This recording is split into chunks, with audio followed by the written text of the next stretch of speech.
Pakistan one day की number 1 team बनने से सिर्फ 2 कदम की दूरी पर है।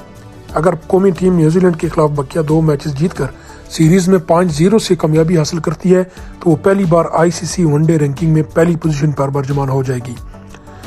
कौमी टीम के पास आईसीसी वनडे रैंकिंग में पहली बार नंबर 1 की पोजीशन हासिल करने का सुनहरी मौका है।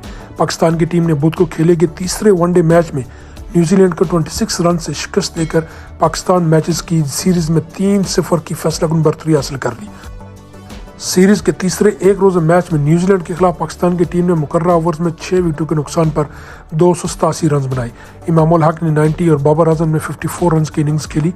दूसरी जानब 288 रन के ताकुब में मेहमान टीम 49.1 ओवर्स में 261 रन बनाकर ढेर होगी। न्यूजीलैंड के खिलाफ तीसरे वनडे मैचेस में पाकिस्तान की फतह के बाद न्यूजीलैंड के खिलाफ तीसरे वनडे मैच में फतह के बाद पाकिस्तान की टीम के पास सुनहरी मौका है कि वो पहली बार आईसीसी वनडे रैंकिंग में नंबर 1 पोजीशन हासिल कर ले। आईसीसी वनडे रैंकिंग में नजर डालें तो इस वक्त ऑस्ट्रेलिया 113 रैंकिंग पॉइंट के साथ सरफहरिस्त है, जबकि भारत दूसरे और इंग्लैंड तीसरे नंबर पर मौजूद है। 110 रैंकिंग पॉइंट्स के साथ पाकिस्तान का चौथा नंबर है। अगर पाकिस्तान न्यूजीलैंड की टीम के खिलाफ वनडे सीरीज में क्लीन स्वीप यानी सीरीज के बकिया 2 मैच जीत कर सीरीज में 0-5 से कामयाबी हासिल करती है तो वो पहली बार आईसीसी वनडे रैंकिंग में पहली पोजीशन पर बरजमान हो जाएगी। वाज़ेह रहे कि पाकिस्तान और न्यूजीलैंड के दरमियान सीरीज के बकिया 2 मैच जुमा और इतवार को खेले जाएंगे।